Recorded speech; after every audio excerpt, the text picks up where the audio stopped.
Hello बच्चों, benzene 16 में आप सभी का एक बार फिर से स्वागत है।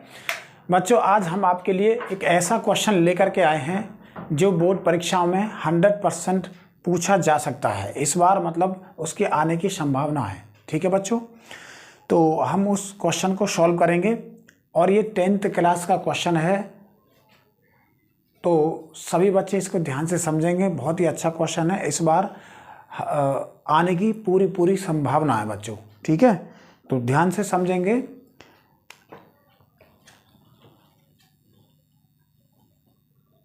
क्वेश्चन है पहला ही है, लेकिन इसको हम एग्जाम्पल भी बोल सकते हैं। ये एग्जाम्पल में भी दिया गया है और ये क्वेश्चन इस प्रकार से है।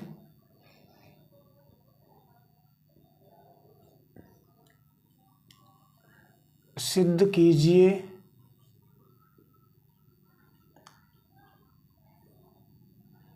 कीजिए कि √3 एक अपरिमेय संख्या है। अपरिमेय संख्या है, इसको सिद्ध करना है बच्चों। ठीक है, तो इसको सिद्ध करेंगे और इसको सिद्ध करने के लिए पहले हमें ये पता होना चाहिए कि परिमेय संख्या क्या होती हैं और अपरिमेय संख्या क्या होती हैं। तो बच्चों, परिमेय संख्या क्या होती है? परिमेय संख्या वे संख्याएं होती हैं जो P/Q के रूप में लिखी जाती हैं और Q कभी भी 0 नहीं होना चाहिए, क्योंकि अगर Q 0 हो गया तो हम उसको परिमेय संख्या नहीं कह सकते। फिर उसको हम क्या कहेंगे? अपरिभाषित कहेंगे, नॉट डिफाइंड कहेंगे।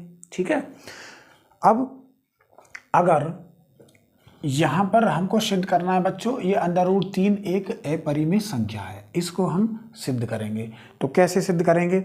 अब इस संख्या को हम P/Q के रूप में तो लिख नहीं सकते, इसलिए कैसी संख्या अपरिमेय है।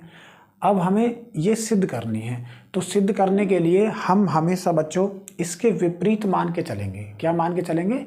इसके जस्ट विपरीत मान के चलेंगे। ये अपरिमेय संख्या है तो हम परिमेय संख्या मान के चलेंगे। ठीक है, तो लिखेंगे यहाँ पर, इसका हल करते हैं, प्रूफ करते हैं। तो माना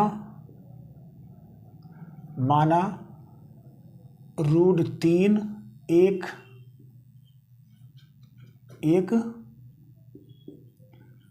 परिमेय संख्या है। ठीक है, तो √3 एक हमने क्या माना? परिमेय संख्या माना है। अब जब हमने इसको परिमेय संख्या माना है तो बच्चों परिमेय संख्या के हम इसको बराबर रख सकते हैं। और परिमेय संख्या क्या होती है? P/Q, और Q कभी भी 0 नहीं होना चाहिए, क्योंकि फिर वे संख्या परिमेय संख्या नहीं कहलाएंगी। जहां P व Q सहअभाज्य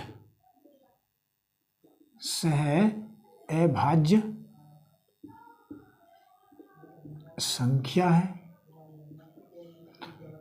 ठीक है, और यहाँ पर Q ≠ 0 होना चाहिए, तभी तो ये परिमेय संख्या है। और जब हमने इसको परिमेय संख्या माना है तो हम परिमेय संख्या के बराबर इसको लिख सकते हैं बच्चों। ठीक है, अब यहाँ बात है हमें समझने की, जो मेन चीज़ है वो ये है, जहाँ P व Q सहअभाज्य संख्या है। सहअभाज्य संख्या का मतलब है इसका जो HCF है P और Q का 1 होगा, इसके अलावा कोई भी इसका HCF नहीं होगा। मतलब बच्चों इसको एक तरह से ये समझ सकते हैं कि P व Q का जो उभयनिष्ठ गुणनखंड है वो क्या है? 1 है। ठीक, और 1 के अलावा इसका कोई गुणनखंड नहीं है। तो मैं लिख देता हूं आपको समझने के लिए, HCF इसका कितना है? 1 है। इसका मतलब है 1 P को भी डिवाइड करता है और Q को भी डिवाइड करता है। ठीक, अब मैं इसको समीकरण 1 मान लूंगा। क्या मानूंगा? मैं इसको समीकरण 1 मानूंगा। अब इसके आगे हम इसको सॉल्व करेंगे। ठीक, तो सॉल्व करने के लिए क्या करना पड़ेगा? पहले तो हम इसका स्क्वायर करेंगे, दोनों पक्षों का वर्ग करने पर ये लिखेंगे यहाँ पर, दोनों पक्षों का दोनों पक्षों का वर्ग करने पर, ठीक। जब दोनों पक्षों का वर्ग करने पर लिखेंगे तो कितना हो जाएगा ये, √3 बराबर P/Q हो जाएगा। फिर इसके बाद √3 का मतलब क्या होता है, इसका मतलब होता है बच्चों, हम इसको इस रूप में लिख सकते हैं, √3 मल्टीप्लाई √3, ठीक। तो इसको हम किस रूप में लिखेंगे, 3/1/2 गुणा 3/1/2, ठीक। तो यहाँ से अब आधार इसका सेम है, 9th क्लास में आपने नियम पढ़ा है। तो जब आधार सेम है तो घात जुड़ जाती हैं, यानी 1/2 प्लस 1/2 कर लेंगे तो 3 की पावर कितना हो जाएगा, आधा प्लस आधा 1 हो जाएगा। तो कितना आएगा, यहाँ से हमें 3 मिल जाएगा। तो √3 का मतलब 3 होता है बच्चों। अब यहाँ p² है तो इसको क्या लिखेंगे, p² लिखेंगे अपॉन Q² लिखेंगे, ठीक। अब Q² बराबर कितना हो जाएगा, p²/3 हो जाएगा। कितना हो जाएगा बच्चों, p²/3 हो जाएगा। और इसको हम समीकरण नंबर 2 मान लेंगे। क्या मानेंगे, समीकरण नंबर 2। अब समीकरण 2 से ये स्पष्ट है कि p²/3 है यहाँ पर, तो इसका मतलब है p² को कौन डिवाइड कर रहा है, 3 डिवाइड कर रहा है। और जब p² को 3 डिवाइड कर रहा है तो इसका मतलब ये बच्चों p को भी 3 डिवाइड करेगा, ठीक है। तो इसको अपनी लैंग्वेज में लिखेंगे, यहाँ पर लिखेंगे चूंकि 3 p² को विभाजित करता है, इसीलिए 3 p को भी विभाजित करेगा,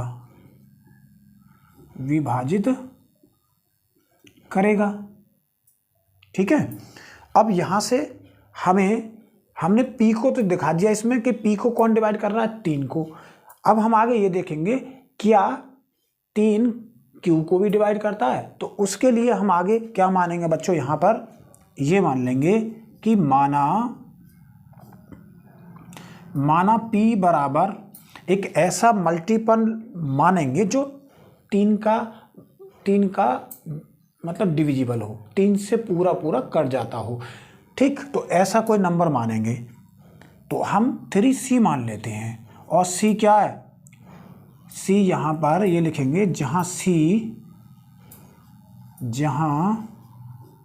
c पूर्णांक है।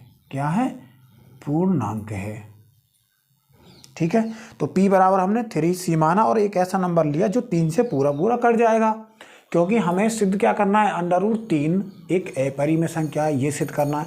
अगर यहाँ पर होता √5 एक अपरिमेय संख्या है तो हम यहाँ पर 5c मानते, क्योंकि वो 5 से पूरा कट जाता है। तो इसी तरह से हमने यहाँ पर, क्योंकि हम 3 के लिए कर रहे हैं, तो यहाँ पर क्या मानेंगे, p बराबर 3c मान लेंगे।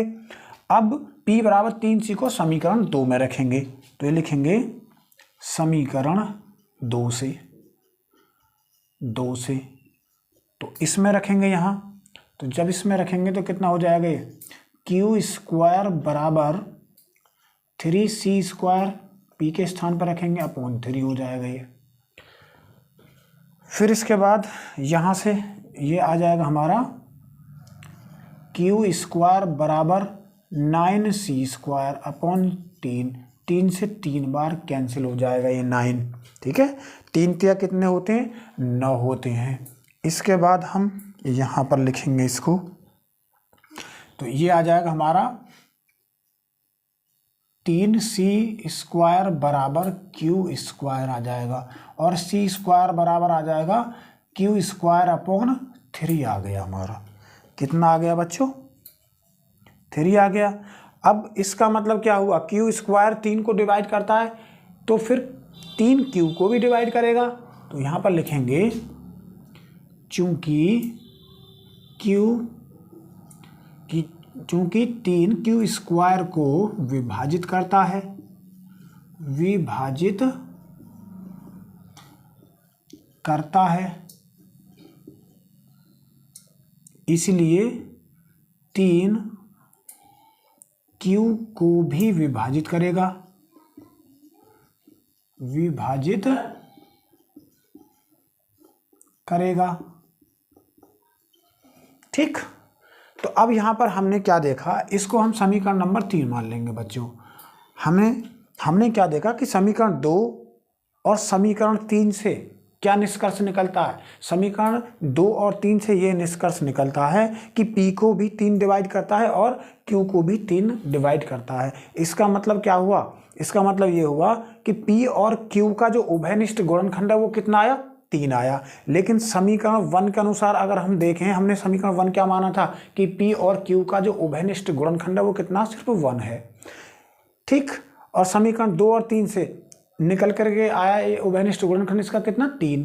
तो ये समीकरण 1 का क्या हो गया, विरोधाभास हो गया। और जब ये विरोधाभास हो गया बच्चों, तो इसलिए ये संख्या हमारी क्या हो जाएगी, अपरिमेय संख्या हो जाएगी। तो यहाँ पर इसको लिखेंगे, यहाँ तो ये लिखेंगे समीकरण 2 व समीकरण 3 से स्पष्ट है कि P व Q का उभयनिष्ठ गुणनखंड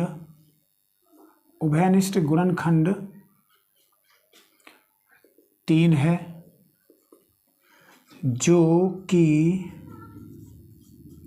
समीकरण 1 का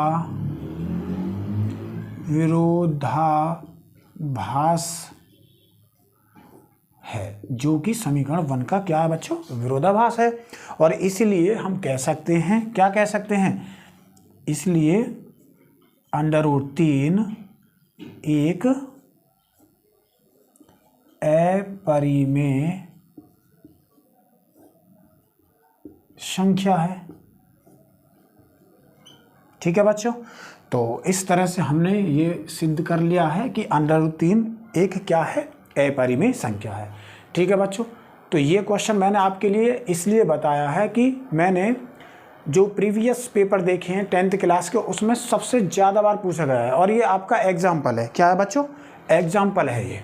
ठीक है, तो अगर आप चाहते हो कि हम इसी प्रकार के क्वेश्चन लेकर के आएँ जो इस बार 2025 में आने की संभावना है, तो बच्चों आप कमेंट बॉक्स में हमें बता सकते हैं। ठीक है, उसके माध्यम से।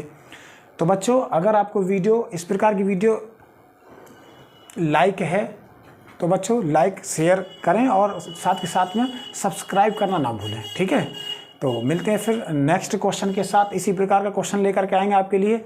धन्यवाद।